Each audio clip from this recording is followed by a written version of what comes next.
ಎಲ್ರಿಗೂ ನಮಸ್ಕಾರ. ಜೀವನ ಅಂದ್ರೇನೆ ಏರಿಳಿತಗಳು. ಅದು ಸಹಜ. ಆದ್ರೆ ನಮ್ಮ ಮನಸ್ಥಿತಿನೇ ಒಂದು ದೊಡ್ಡ ಬಿರುಗಾಳಿಯ ಅಲೆಗಳ ಮೇಲೆ ಸವಾರಿ ಮಾಡೋ ಥರ ಆದ್ರೆ ಹೇಗಿರುತ್ತೆ? ಇವತ್ತು ನಾವು ಬೈಪೋಲಾರ್ ಡಿಸಾರ್ಡರ್ ಬಗ್ಗೆ ಮಾತಾಡೋಣ. ಇದು ಕೇವಲ ಮೂಡ್ ಸ್ವಿಂಗ್ಸ್ ಅಲ್ಲ, ಇದೊಂದು ಗಂಭೀರವಾದ ಸ್ಥಿತಿ. ಆದ್ರೆ ಇದನ್ನ ಸರಿಯಾಗಿ ಅರ್ಥ ಮಾಡ್ಕೊಂಡು ಚಿಕಿತ್ಸೆ ತಗೊಂಡ್ರೆ ಖಂಡಿತ ನಿಭಾಯಿಸ್ಬೋದು. ಮೊದಲಿಗೆ ಈ ಹೆಸರಲ್ಲೇ ಇರೋ ಎರಡು ಧ್ರುವಗಳನ್ನ ಅಂದ್ರೆ ಎರಡು ಎಕ್ಸ್ಟ್ರೀಮ್ಗಳನ್ನ ನೋಡೋಣ. ಒಂದು ಕಡೆ ಉನ್ಮಾದ.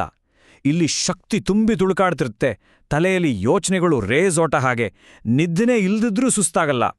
ಇನ್ನೊಂದು ಕಡೆ ಖಿನ್ನತೆಯ ಆಳ. ಇಲ್ಲಿ ಒಂದು ಚೂರು ಶಕ್ತಿ ಇಲ್ದಾದ ಹಾಗೆ ಆಗೋದು, ಯಾವುದ್ರಲ್ಲೂ ಆಸಕ್ತಿ ಇಲ್ಲದೆ ವಿಪರೀತ ದುಃಖ.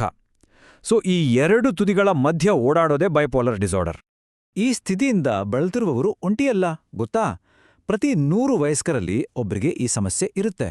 ಅಂದ್ರೆ ಇದು ನಾವು ಅನ್ಕೊಂಡಿದ್ದಕ್ಕಿಂತ ತುಂಬಾ ಸಾಮಾನ್ಯ. ಅದಕ್ಕೆ ಇದ್ರ ಬಗ್ಗೆ ಮುಕ್ತವಾಗಿ ಮಾತಾಡೋದು, ಆ ಕಳಂಕವನ್ನ ತೆಗೆದುಹಾಕೋದು, ಸಹಾಯ ಕೇಳೋಕೆ ಧೈರ್ಯ ಮಾಡೋದು ತುಂಬಾನೇ ಮುಖ್ಯ. ಸರಿ, ಈಗ ಅಂಕಿಅಂಶಗಳನ್ನ ಬಿಟ್ಟು ಈ ಮೂಡ್ ಸ್ಪೆಕ್ಟ್ರಮಲ್ಲಿ ಜೀವನ ಅಂದ್ರೆ ನಿಜಕ್ಕೂ ಹೇಗಿರುತ್ತೆ, ಈ ಸ್ಥಿತಿಯ ಬೇರೆ ಬೇರೆ ಹಂತಗಳು ಯಾವುವು, ಮತ್ತೆ ಅದು ಒಬ್ಬ ವ್ಯಕ್ತಿಯ ಜೀವನದ ಮೇಲೆ ಹೇಗೆ ಪರಿಣಾಮ ಬೀರುತ್ತೆ ಅಂತ ಹತ್ತಿರದಿಂದ ನೋಡೋಣ ಬನ್ನಿ. ಈ ಸ್ಥಿತಿ ನಿರಂತರವಾಗಿ ಒಂದೇ ಥರ ಇರಲ್ಲ. ಬದಲಿಗೆ ಸಂಚಿಕೆಗಳಲ್ಲಿ ಅಂದ್ರೆ ಎಪಿಸೋಡ್ಸ್ಗಳಲ್ಲಿ ಬರುತ್ತೆ. ಇದರಲ್ಲಿ 4 ಮುಖ್ಯ ಹಂತಗಳಿದೆ. ಮೊದಲನೇದು ಉನ್ಮಾದ, ಅಂದ್ರೆ ಶಕ್ತಿಯ ತುತ್ತ ತುದಿ. ಎರಡನೇದು ಹೈಪೋಮೇನಿಯಾ. ಇದು ಉನ್ಮಾದಕ್ಕಿಂತ ಸ್ವಲ್ಪ ಸೌಮ್ಯ, ಶಕ್ತಿ ಜಾಸ್ತಿ ಇರುತ್ತೆ ಆದ್ರೆ ಲೈಫ್ ಕಂಟ್ರೋಲ್ ತಪ್ಪಿರಲ್ಲ. ಮೂರನೇದು ಖಿನ್ನತೆ, ಸಂಪೂರ್ಣ ಶಕ್ತಿಹೀನತೆ. ಮತ್ತು ಎಲ್ಲಕ್ಕಿಂತ ಮುಖ್ಯವಾಗಿ ಯೂಥೈಮಿಯಾ, ಅಂದ್ರೆ ಯಾವುದೇ ಲಕ್ಷಣಗಳಿಲ್ಲದ ಒಂದು ನಾರ್ಮಲ್ ಸಮತೋಲಿತ ಸ್ಥಿತಿ. ಚಿಕಿತ್ಸೆಯ ಮುಖ್ಯ ಉದ್ದೇಶನೇ ಈ ಯೂಥೈಮಿಯಾ ಸ್ಥಿತಿಯಲ್ಲೇ ಹೆಚ್ಚು ಸಮಯ ಇರೋ ಹಾಗೆ ಮಾಡೋದು. ಸರಿ, ಈ ಭಾವನಾತ್ಮಕ ಅನುಭವಗಳಿಂದ ಈಗ ನಾವು ಡಾಕ್ಟರ್ಸ್ ಇದನ್ನ ಹೇಗೆ ಕಂಡುಹಿಡಿತಾರೆ ಅಂದ್ರೆ ಡಯಾಗ್ನೋಸಿಸ್ ಪ್ರಾಸೆಸ್ ಕಡೆಗೆ ಹೋಗೋಣ. ಈ ಬಿರುಗಾಳಿಗೆ ಒಂದು ನಿರ್ದಿಷ್ಟ ಹೆಸರನ್ನ ಹೇಗೆ ಕೊಡ್ತಾರೆ?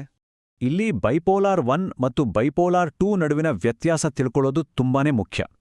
ಬೈಪೋಲಾರ್ 1 ಅಂದ್ರೆ ಜೀವನವನ್ನೇ ಅಡಿಮೇಲು ಮಾಡುವಷ್ಟು ತೀವ್ರವಾದ ಕನಿಷ್ಠ ಒಂದು ಪೂರ್ಣ ಉನ್ಮಾದದ ಎಪಿಸೋಡ್ ಆದ್ರೂ ಆಗಿರುತ್ತೆ. ಆದ್ರೆ ಬೈಪೋಲಾರ್ 2 ಅಲ್ಲಿ ಸ್ವಲ್ಪ ಕಡಿಮೆ ತೀವ್ರತೆಯ ಹೈಪೋಮೇನಿಯಾ ಇರುತ್ತೆ, ಜೊತೆಗೆ ಖಿನ್ನತೆ ಜಾಸ್ತಿ ಮತ್ತು ದೀರ್ಘಕಾಲ ಕಾಡುತ್ತೆ. ಹಾಗಾದ್ರೆ ಡಿಸೈಡಿಂಗ್ ಫ್ಯಾಕ್ಟರ್ ಯಾವುದು? ಸಿಂಪಲ್.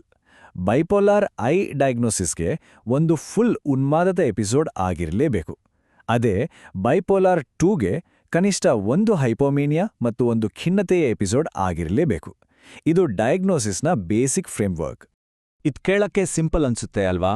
ಆದ್ರೆ ನಿಜ ಹೇಳ್ಬೇಕಂದ್ರೆ ಇದನ್ನ ಪತ್ತೆ ಹಚ್ಚೋದು ಡಾಕ್ಟರ್ಸ್ಗೆ ಕೆಲವೊಮ್ಮೆ ದೊಡ್ಡ ಚಾಲೆಂಜ್ ಆಗತ್ತೆ. ಯಾಕೆ ಗೊತ್ತಾ? ರೋಗ ನಿರ್ಣಯದ ಹಾದಿ ಯಾಕಿಷ್ಟು ಕಷ್ಟ ಆಗ್ಬೋದು? ಇದಕ್ಕೆ ತುಂಬಾ ಕಾರಣಗಳಿವೆ. ಒಂದ್ಸಲ ಎಪಿಸೋಡ್ ಬಂದ್ಮೇಲೆ ತುಂಬಾ ದಿನ ನಾರ್ಮಲ್ ಆಗಿರ್ಬೋದು. ಇನ್ನು ಕೆಲವರು ಖಿನ್ನತೆ ಇದ್ದಾಗ ಮಾತ್ರ ಡಾಕ್ಟರ್ ಹತ್ರ ಹೋಗ್ತಾರೆ. ಆಗ ಅವ್ರಿಗೆ ಹಿಂದೆ ಹೈಪೋಮೇನಿಯಾ ಅಂದ್ರೆ ಅತಿಯಾದ ಉತ್ಸಾಹ ಇದ್ದಿದ್ದನ್ನ ಹೇಳೋದೇ ಇಲ್ಲ. ಆಗೇನಾಗುತ್ತೆ, ಡಾಕ್ಟರ್ಸ್ ಇದನ್ನ ಬರೀ ಡಿಪ್ರೆಷನ್ ಅಂತ ಅಂದ್ಕೊಳ್ಳೋ ಚಾನ್ಸಸ್ ಜಾಸ್ತಿ. ಈಗ ಎಲ್ಲಕ್ಕಿಂತ ಮುಖ್ಯವಾದ ವಿಷಯಕ್ಕೆ ಬರೋಣ, ಚಿಕಿತ್ಸೆ ಮತ್ತೆ ಮ್ಯಾನೇಜ್ಮೆಂಟ್. ಇದು ತುಂಬಾನೇ ಭರೋಸೆ ಕೊಡುವಂಥ ವಿಷಯ. ಈ ಸ್ಥಿತಿಯನ್ನು ನಿಭಾಯಿಸ್ಕೊಂಡು ಒಂದು ಒಳ್ಳೆ ಜೀವನವನ್ನ ಹೇಗೆ ನಡೆಸ್ಬೋದು ಅಂತ ನೋಡೋಣ. ಚಿಕಿತ್ಸೆಗೆ 2 ಮುಖ್ಯ ಗುರಿಗಳಿರುತ್ತೆ. ಒಂದು, ಸದ್ಯಕ್ಕೆ ಇರೋ ತೊಂದ್ರೆನ ಆ ಎಪಿಸೋಡ್ನ ನಿಲ್ಸೋದು. 2, ಮುಂದೆ ಈ ಥರ ಮತ್ತೆ ಆಗ್ದ ಹಾಗೆ ತಡೆಯೋದು.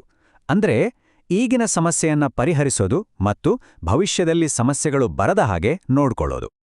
ಚಿಕಿತ್ಸೆ ಅನ್ನೋದು ಒಂದೇ ಸಲಕ್ಕೆ ಮುಗಿಯೋ ಕೆಲ್ಸ ಅಲ್ಲ, ಅದೊಂದು ಜರ್ನಿ. ಪ್ರತಿ ಸಲ ಡಾಕ್ಟರ್ನ ಭೇಟಿ ಮಾಡಿದಾಗ 4 ವಿಷಯಗಳನ್ನ ನೋಡ್ತಾರೆ. ಸದ್ಯಕ್ಕೆ ಪರಿಸ್ಥಿತಿ ಹೇಗಿದೆ, ಟ್ರೀಟ್ಮೆಂಟ್ ಕೆಲಸ ಮಾಡ್ತಿದ್ಯಾ, ಮೆಡಿಸಿನ್ಸ್ ಬದಲಾಯಿಸ್ಬೇಕಾ ಅಥವಾ ಕೌನ್ಸಿಲಿಂಗ್ ಥರದ ಬೇರೆ ಸಪೋರ್ಟ್ ಬೇಕಾ. ಇದು ಪೇಷಂಟ್ ಮತ್ತು ಡಾಕ್ಟರ್ ನಡುವಿನ ಒಂದು ಪಾರ್ಟ್ನರ್ಶಿಪ್ ಇದ್ದ ಹಾಗೆ. ಈ ಒಂದು ಮಾತು ತುಂಬಾನೇ ಇಂಪಾರ್ಟೆಂಟ್. ಔಷಧಿ ಬೈಪೋಲಾರ್ ಡಿಸಾರ್ಡರ್ನ ಯಶಸ್ವಿ ಚಿಕಿತ್ಸೆಯ ಅಡಿಪಾಯ. ಹೌದು, ಮನಸ್ಥಿತಿಯನ್ನ ಕಂಟ್ರೋಲಲ್ಲಿಡೋಕೆ, ನಾರ್ಮಲ್ ಲೈಫ್ ಲೀಡ್ ಮಾಡೋಕೆ ಮೆಡಿಕೇಷನ್ ಅತ್ಯಗತ್ಯ. ಸಾಮಾನ್ಯವಾಗಿ 3 ತರಹದ ಔಷಧಿಗಳನ್ನ ಬಳಸ್ತಾರೆ. ಮೂಡ್ ಸ್ಟೆಬಿಲೈಸರ್ಗಳು, ಹೆಸರೇ ಹೇಳೋ ಹಾಗೆ ಮೂಡ್ನ ಸ್ಟೇಬಲ್ ಆಗಿ ಇಡುತ್ತೆ. ಆಂಟಿಸೈಕಾಟಿಕ್ಗಳು ಉನ್ಮಾದದ ತೀವ್ರತೆಯನ್ನ ಕಡಿಮೆ ಮಾಡುತ್ತೆ. ಇನ್ನು ಆಂಟಿ ಡಿಪ್ರೆಸೆಂಟ್ಸ್, ಇದನ್ನ ಖಿನ್ನತೆಗೆ ಕೊಡ್ತಾರೆ, ಆದ್ರೆ ತುಂಬಾ ಕೇರ್ಫುಲ್ ಆಗಿ, ಯಾಕಂದ್ರೆ ಕೆಲವು ಸಲ ಇದು ಉನ್ಮಾದವನ್ನ ಟ್ರಿಗರ್ ಮಾಡ್ಬೋದು. ಆದ್ರೆ ಬರೀ ಮೆಡಿಸಿನ್ ಒಂದೇ ಸಾಲ್ದು.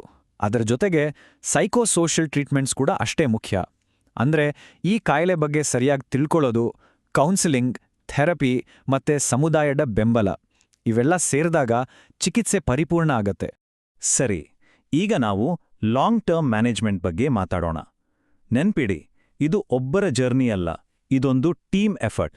ಇಲ್ಲಿ ಅನುಸರಣೆ ಅಥವಾ ಅಡ್ಹೆರೆನ್ಸ್ ಅನ್ನೋ ಮಾತು ಬಹಳ ಮುಖ್ಯ. ಇದರ ಅರ್ಥ ಡಾಕ್ಟರ್ ಜೊತೆ ಮಾತಾಡಿ ಒಪ್ಕೊಂಡ ಚಿಕಿತ್ಸಾ ಯೋಜನೆಯನ್ನ ಚಾಚೂ ತಪ್ಪದೇ ಪಾಲಿಸೋದು. ರೋಗ ಮತ್ತೆ ವಾಪಸ್ ಬರದೆ ಹಾಗೆ ತಡೆಯೋಕೆ ಇದು ತುಂಬಾನೇ ಅವಶ್ಯಕ. ಆದರೆ ಇಲ್ಲೊಂದು ಶಾಕಿಂಗ್ ಸತ್ಯ ಇದೆ ಗೊತ್ತಾ? ಬೈಪೋಲಾರ್ ಡಿಸಾರ್ಡರ್ ಇರೋರಲ್ಲಿ ಸುಮಾರು ಅರ್ಧದಷ್ಟು ಜನ ಮಾತ್ರನೇ ಔಷಧಿಗಳನ್ನ ಸರಿಯಾಗಿ ತಗೋತಾರೆ ಅಂತ ಸ್ಟಡೀಸ್ ಹೇಳುತ್ತೆ. ಇದರ್ಥ ಇನ್ನುಳಿದ ಅರ್ಧದಷ್ಟು ಜನ ಅನಗತ್ಯವಾಗಿ ರಿಸ್ಕ್ ತಗೋತಿದ್ದಾರೆ. ಹಾಗಂತ ಇದನ್ನ ಸರಿ ಮಾಡಕ್ಕಾಗಲ್ಲ ಅಂತೇನಿಲ್ಲ. ಕೆಲವು ಸಿಂಪಲ್ ಟೆಕ್ನಿಕ್ಸ್ ಇವೆ. ಸ್ಮಾರ್ಟ್ಫೋನ್ ರಿಮೈಂಡರ್ ಇಟ್ಕೊಳ್ಳೋದು, ಫ್ಯಾಮಿಲಿ ಮೆಂಬರ್ಸ್ ಹತ್ರ ಜ್ಞಾಪಿಸಕ್ಕೆ ಹೇಳೋದು, ಅಡ್ಡಪರಿಣಾಮಗಳ ಬಗ್ಗೆ ಮುಕ್ತವಾಗಿ ಡಾಕ್ಟರ್ ಜೊತೆ ಮಾತಾಡೋದು, ಇವೆಲ್ಲ ದೊಡ್ಡ ವ್ಯತ್ಯಾಸ ತರುತ್ತೆ. ಕೊನೆಗೆ ನಾವ್ ಅರ್ಥ ಮಾಡ್ಕೋಬೇಕಾಗಿರೋದಿಷ್ಟೇ, ಈ ಸ್ಥಿತಿಯನ್ನ ಯಶಸ್ವಿಯಾಗಿ ನಿಭಾಯಿಸೋದು ಒಂದು ಟೀಮ್ ಎಫರ್ಟ್. ಇದರಲ್ಲಿ ರೋಗಿಯ ಪಾತ್ರ, ಅವರ ಕುಟುಂಬದ ಪಾತ್ರ ಮತ್ತೆ ಹೆಲ್ತ್ ಕೇರ್ ಟೀಮ್ ಈ ಮೂವರ ಪಾಲುದಾರಿಕೆ ಬಹಳ ಮುಖ್ಯ. ಹಾಗಾದ್ರೆ ಈ ಇಡೀ ವಿವರಣೆಯನ್ನ ನಾವೊಂದು ಪ್ರಶ್ನೆಯೊಂದಿಗೆ ಮುಗಿಸೋಣ. ಈ ರೋಗ ನಿರ್ಣಯ ಅನ್ನೋದನ್ನ ಒಂದು ಅಂತ್ಯ ಅಂತ ನೋಡೋ ಬದಲು ಅದನ್ನೊಂದು ಉತ್ತಮ, ಸಾರ್ಥಕ ಜೀವನದ ಕಡೆಗಿನ ಮೊದಲ ಹೆಜ್ಜೆ ಅಂತ ಯಾಕೆ ನೋಡಬಾರ್ದು? ನೆನಪಿಡಿ, ತಿಳುವಳಿಕೆಯೇ ಚೇತರಿಕೆಯ ಮೊದಲ ಹೆಜ್ಜೆ. ಈ ಬಗ್ಗೆ ಯೋಚಿಸಿ.